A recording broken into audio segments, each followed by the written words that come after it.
क्या आपको पता है कि हमारे देश में एक ऐसा भी हत्याकांड हुआ था जिसको जिसने भी सुना उसकी रूह कांप गई।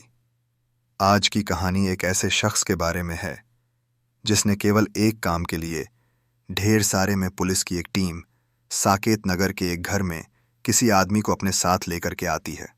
उसके चेहरे को पुलिस ने कपड़े से ढका हुआ था और यह घर इसी आदमी का था। पुलिस घर के लिविंग रूम में आती है। वहीं पर सीमेंट का एक चबूतरा जैसा बना हुआ था। उसके सतह पर संगमरमर के पत्थर लगे हुए थे। पुलिस यह सब कुछ देखती है। उस काले कपड़े ओढ़े आदमी ने चबूतरे की तरफ इशारा किया। अब पुलिस मजदूर को बुलवा है। जैक हैमर्स मंगवाए जाते हैं और चबूतरे को तोड़ना शुरू किया जाता हुआ है। करीब 7 से 8 घंटे कड़ी मशक्कत करने के बाद चबूतरा टूटता है। इसके अंदर से पुलिस को लोहे का एक सूटकेस मिलता है। इस सूटकेस को खोला जाता है। सूटकेस के अंदर से एक लाश मिलती है। आस पड़ोस में रहने वाले लोग ये सब कुछ देखकर दंग रह जाते हैं। पुलिस ने तुरंत काले कपड़े ओढ़े उस आदमी को ऑफिशियल अरेस्ट कर लिया। ये तो बस एक शुरुआत है। आगे की कहानी और भी भयंकर है। चलिए शुरू से शुरू करते हैं। तो भोपाल के साकेत नगर में एक घर था। इसी घर में दास परिवार रहता था। इसमें केवल 3 सदस्य थे। मुखिया वीरेंद्र कुमार दास, इनकी पत्नी इंद्राणी दास और इनका एक बेटा था उदयन दास। वीरेंद्र दास भोपाल में भेल नाम की कंपनी में फोरमैन तौर पर काम करते थे। वहीं इनकी पत्नी इंद्राणी दास विंध्याचल भवन में डाटा एनालिस्ट के तौर पर काम करती थी। यह दास परिवार काफी पैसे वाले थे। दोनों पति पत्नी ऊंची ऊंची पोस्ट पर नौकरी करते थे। जमीन जायजा भी इन्होंने बना रखे थे, जहां से हर महीने इन्हें किराए भी आते थे। इनके बेटे उदयन दास की बात करें तो ये स्कूल में पढ़ाई करता था। ये इंट्रोवर्ट टाइप का लड़का था और इसको गुस्सा भी जल्दी आ जाता था। इसके ज्यादा दोस्त नहीं थे। स्कूल से छुट्टी होने के बाद ये घर आ जाता और अपने कमरे में कंप्यूटर पर वीडियो गेम्स खेलता। बाहरी लोगों से यह ज्यादा बात नहीं करता था। गली मोहल्ले के लड़के स्कूल खत्म होने के बाद घर के बाहर खेलने कूदने जाते थे। वहीं उदयन दास अपने घर नहीं, कंप्यूटर पर वीडियो गेम्स खेलता। अगर इसकी किसी से दोस्ती हो भी जाती तो ज्यादा दिन टिक नहीं पाती थी। किसी न किसी बात पर झगड़ा होकर के यह दोस्ती टूट जाती थी। इसके घर से बाहर ना निकालने की और दोस्ती तोड़ने की वजह थी इसका सांवला रंग। यह अपने सांवले रंग को लेकर के थोड़ा इनसिक्योर रहता था। दोस्तों में अगर कोई इसके रंग को लेकर के मजाक उड़ा देता तो यह दोस्ती तोड़ देता था। और नेचर भी इसका ऐसा ही था। हमेशा चिड़चिड़ा रहना, गुस्से में रहना। धीरे धीरे समय गुजरता गया। परिवार में सब कुछ ठीक था। उदयन ने 12वीं कक्षा पास कर इसके पिता का भोपाल से रायपुर में ट्रांसफर हो जाता है और मां ने भी अपनी सर्विस से रिटायरमेंट ले लिया। अब यह सभी लोग रायपुर वाले घर में आकर रहने लगते हैं। सुंदर नगर SBI कॉलोनी में इनका यह घर था। यह कॉलोनी शहर के शोर शराबे से दूर एक सुनसान इलाके में थी। यहां पर ज्यादा घर वगैरह नहीं बने थे। धीरे धीरे लोग यहां पर आकर बसने शुरू हुए थे। यह कॉलोनी अभी डेवलप हो रही थी तो दास परिवार यहीं पर आकर रहने लगा। इस कॉलोनी में पड़ोसियों से इनकी उतनी जान पहचान नहीं थी क्योंकि ये हाल ही में आकर बसे थे। हाँ, कभी कभार कहीं दिख गए तो हाल चाल पूछ लिया जाता था। इसके अलावा उतनी बातचीत नहीं होती थी। फिर उदयन स्कूल के बाद BTech का कोर्स चुनता है, लेकिन फर्स्ट ईयर में अपने कॉलेज से ड्रॉप आउट ले लिया। इसने अपने माता पिता से कहा कि भोपाल में इसकी नौकरी लग गई है, इसको वहां पर जाना है। इस तरीके से यह बहाना बनाकर यह रायपुर से भोपाल आ गया। भोपाल के साकेत नगर में इसका पहले से ही एक घर था। यह इसी घर में आकर रहने लगता है। 2010 में यह रायपुर से भोपाल आया था। इसी में आकांक्षा में दोस्ती होती है और एक दोस्त के तौर पर इंट्रोड्यूस करती है। यह दोस्त NRI है और अमेरिका में एक बड़ी पोस्ट पर जॉब करता है। उदयन ने घर वालों से कहा कि यह आकांक्षा की भी जॉब लगवा देगा। यह सुनकर घर वाले बहुत खुश हो जाते हैं। कुछ दिनों के बाद उदयन आकांक्षा को एक फेक मेल भेजता है जो अमेरिका का किसी NGO का था। यह आकांक्षा के जॉब का ज्वाइनिंग लेटर था। इसके बाद आकांक्षा घर वालों को वीज़ा लेने जाने का बहाना देती है और अपने सारे कीमती सामान गहने जेवर लेकर के 23 जून 2016 को दिल्ली आ जाती है। यहाँ पर उदयन इसका इंतजार कर रहा था। दिल्ली में दोनों की मुलाकात होती है। फिर यह भोपाल चले जाते हैं। करीब 10 दिनों तक आकांक्षा की घरवालों से फोन पर बात होती रही।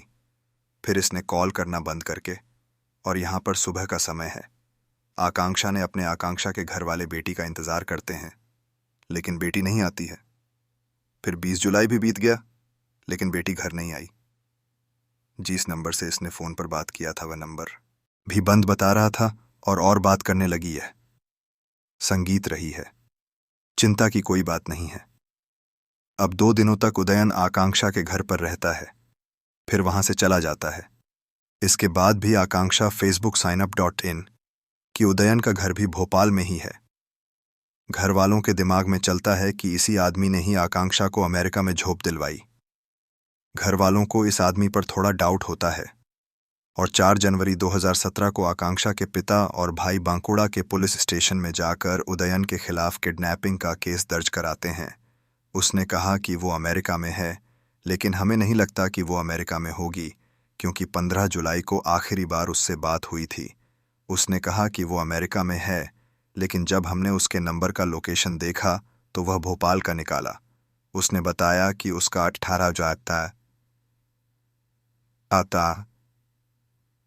18 जुलाई को ट्रेन है यहां पर आने का, लेकिन वह नहीं आई। तब से लेकर के आज तक उससे फोन पर बात नहीं हुई।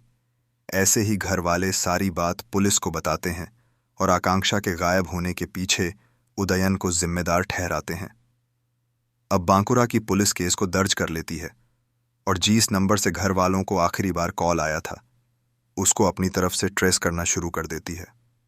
सच में यह नंबर भोपाल का था। इत्तेफाक से जब इस नंबर की ट्रैकिंग हो रही थी तो अचानक से यह नंबर एक हो गया। अब क्या था? पुलिस को सारी इंफॉर्मेशन पता चल गई। एग्जैक्ट लोकेशन से लेकर के सिम उसे करने वाले तक की यह नंबर भोपाल के साकेत नगर रहने वाले उदयन दास का था। बांकुरा पुलिस की एक टीम भोपाल आती है और यहाँ की लोकल पुलिस से हेल्प लेती है। फिर पुलिस की टीम इस जगह पर आती है जहाँ पर उदयन का लोकेशन दिखा रहा था। आकांक्षा यहाँ पर नहीं है, वह अमेरिका में है। आकांक्षा के घर वाले लगातार उदयन पर इल्ज़ाम लगा रहे थे कि इसी ने इनकी बेटी के साथ कुछ किया है, और यह लोग ट्रेन की टिकट वाली बात भी बता रहे थे। यह सुनकर पुलिस ट्रेन टिकट का पता लगाती है। पता चलता है कि ट्रेन की टिकट इसी साकेत नगर के लोकेशन से बुक हुई थी। अब तीसरी बार पुलिस उदयन के घर पर आती है और थोड़ी सख्ती दिखा करके इसे पूछती है। फिर शक के आधार पर पुलिस इसको पुलिस स्टेशन ले जाती है और वहां पर पूछताछ करती है। पूछताछ के दौरान उदयन टूट जाता है और यह कहता है कि इसने आकांक्षा को मार दिया है, कत्ल कर दिया है। अब पुलिस इससे लाश के बारे में पूछती है। यह पुलिस को अपने साथ साकेत नगर के घर ले जाता है।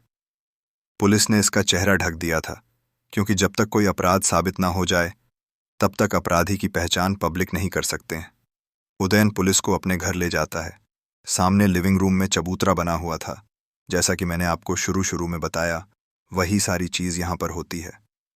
7 से 8 घंटे कड़ी मशक्कत करने के बाद चबूतरा टूटता है। लोहे के सूटकेस में आकांक्षा की लाश मिलती है।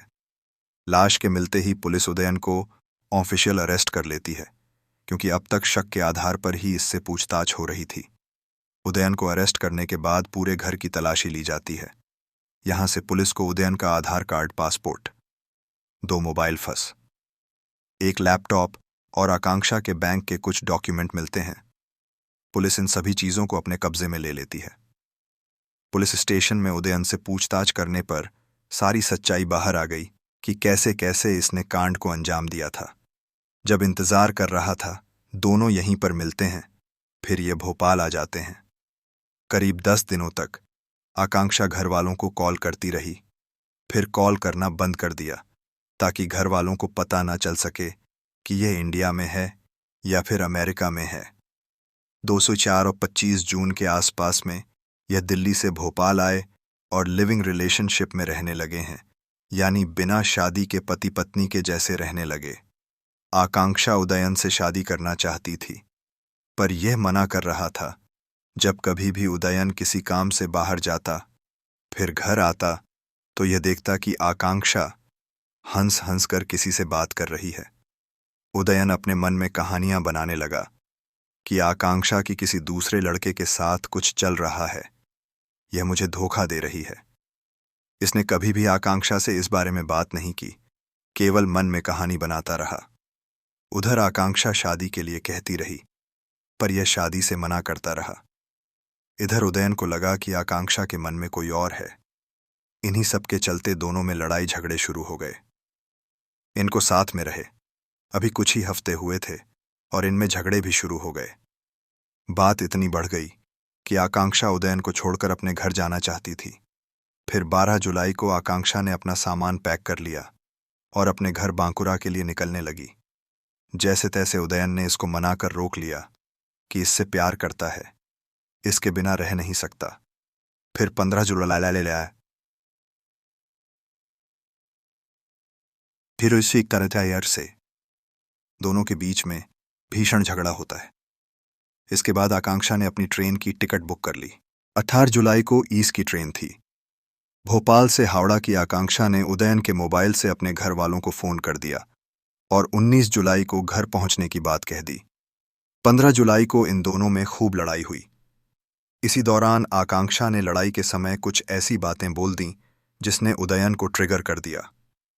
2010 में उदयन रायपुर से भोपाल आया था और अब यह साल चल रहा था 2016 का। इन्हीं 6 सालों में उदयन ने कुछ ऐसे कारनामे किए जो इसकी काली सच्चाई बन गई। इसे शक हुआ कि आकांक्षा को सब कुछ पता चल चुका है, इसीलिए यह मुझे छोड़ करके जा रही है। लड़ाई के बाद दोनों ने एक दूसरे से बात करना बंद कर दिया। रात को आकांक्षा अपने कमरे में चली गई सोने के लिए। इधर उदयन पूरी रात बैठ करके प्लानिंग करता है कि अब 16 जुलाई की सुबह होती है। उदयन अपने कमरे में जाता है, वहां पर आकांक्षा सो रही थी।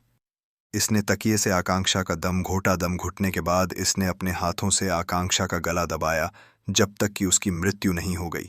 घर में ही लोहे का एक सूटकेस पड़ा हुआ था। एक तरह से मीडियम साइज का आयरन बॉक्स था जिसमें सामान रखे थे। इसने बॉक्स में से सामान को बाहर निकाला और आकांक्षा की बॉडी को उसमें रख दिया और लॉक कर दिया। जब दोपहर हुआ तो यह घर से निकलता है और बिल्डिंग मटेरियल की दुकान पर जाता है। यहां से इसने सीमेंट के 14 बोरे खरीदे। इसके अलावा भी इसने कुछ चीजें लीं जो भी एक चबूतरा बनाने में यूज्ड होता है। इन सभी चीजों की डिलीवरी घर पर हो जाती है। यह लिविंग रूम में सब कुछ रखवा देता है। अब शांति से यह चबूतरा बनाने वाले घोल को तैयार करता है। फिर आकांक्षा के सूटकेस को लिविंग रूम में मिलाकर के थोड़ा घोल सूटकेस में डालता है। फिर सूटकेस के ऊपर एक बड़ा सा चबूतरा तैयार करता है। लगता नहीं है कि इसने यह सब कुछ अकेले किया होगा। शायद सूटकेस को घोल से ढकने के बाद इसने मिस्त्री और मजदूर को बुलवाया होगा और उनको एक्स्ट्रा पैसे देकर के चबूतरा बनवाया होगा। बॉडी अभी डिकम्पोज नहीं हुई थी तो गंध भी नहीं आ रही थी, किसी को शक भी नहीं हुआ होगा। इसने चबूतरे के ऊपरी सतह पर मार्बल के टाइल्स लगवाया। यह भी कहा जाता है कि इस चबूतरे पर बैठ करके शराब पीता था। कभी कभी यह इस पर सो जाता था। जब चबूतरे के अंदर से गंध आती तो यह परफ्यूम छिड़क था। चबूतरे के अंदर गर्लफ्रेंड का शव है और इसके ऊपर यह सोता था और शराब पीता था घर वालों की अपनी बेटी से। कभी कभी अपने और आकांक्षा के साथ वाले फोटोज को भी अपलोड करता था। यह अक्टूबर महीने में आकांक्षा के घर वालों से मिलने केवल इसलिए गया था ताकि यह उनको भी ठिकाने लगा, लेकिन इसको मौका नहीं लग पाया। यह हमेशा किचन में जाने का बहाना ढूंढता था ताकि यह किसी खाने पीने की चीज में बेहोशी की दवा मिला दे, फिर इन घर वालों का भी काम तमाम कर दे, लेकिन ऐसा नहीं हो पाया। 2 दिनों के बाद यह वापस से भोपाल चला गया। जब आकांक्षा के घर वालों को अपनी बेटी की चिंता हुई और उदयन की हरकतों से भी इन्हें कुछ अजीब लगा तो भाई ने आकांक्षा के नंबर का किसी ऐप के जरिए लोकेशन देखा।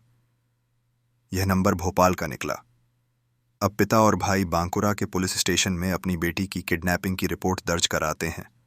उदयन की यह सारी कहानी पुलिस सुनती है और हैरान हो जाती है।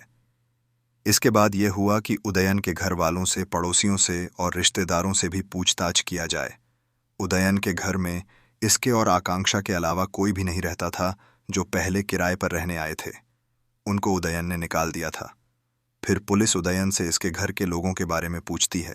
यह बातों को घुमाना शुरू कर देता है। साफ साफ कुछ बता नहीं रहा था कि इसके माँ बाप कहाँ हैं।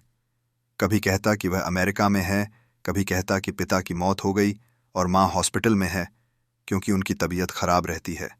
पड़ोसियों और रिश्तेदारों ने भी पुलिस को बताया कि इनकी पिछले 6 सालों से उदयन के माँ बाप से बात नहीं हुई है, ना उनको कभी देखा है। रिश्तेदार कहते हैं कि कभी कभार हम उन्हें कॉल करने को बोलते हैं, वह कोई ना कोई बहाना बना देते हैं। हमारी उनसे केवल चैटिंग होती है। पुलिस के दिमाग में आया कि यही चीज़ तो उदयन पिछले 5 महीनों से आकांक्षा के घर वालों के साथ कर रहा है। कहीं इसने अपने माता पिता के साथ भी कुछ कर तो नहीं दिया। ये सारी चीज़ें 2 फरवरी के आसपास में चल रही थीं, जब पुलिस उदयन के पास जाती है और इससे इसके माता पिता के बारे में दोबारा से पूछती है तो यह थोड़ा घबराने लगता है। इसके बाद एक और कहानी बाहर आती है जो कि आकांक्षा की कहानी से भी भौंकने अंकर निकली। यह बात 2010 की है। इन दिनों उदयन और इसके माता पिता रायपुर में रहा करते थे। उदयन का 12वां समाप्त हो चुका था। माँ रिटायर थी, 1000 की पेंशन इन्हें आती थी और पिता रायपुर के भेल ऑफिस में काम करते थे। जब यह फर्स्ट ईयर में था तो चबाडिया का हर की है। उसे कुछ गलत आदतें लग गईं, जैसे कि शराब पीना, ड्रग्स करना, फिजूल की चीज़ों में पैसे खर्च करना। क्योंकि माँ बाप की अच्छी नौकरी थी, पैसे वैसे भी थे। ऊपर से उदयन इनका इकलौता लड़का था, तो लाड़ प्यार ने इसको बिगाड़ दिया। एक समय के बाद जब उदयन की हरकतें ज़्यादा हो गईं तो माँ बाप ने अपना विरोध जताया कि ऐसे फिजूल खर्च मत करो वरना हम तुम्हें पैसे देना बंद कर देंगे। यह 2010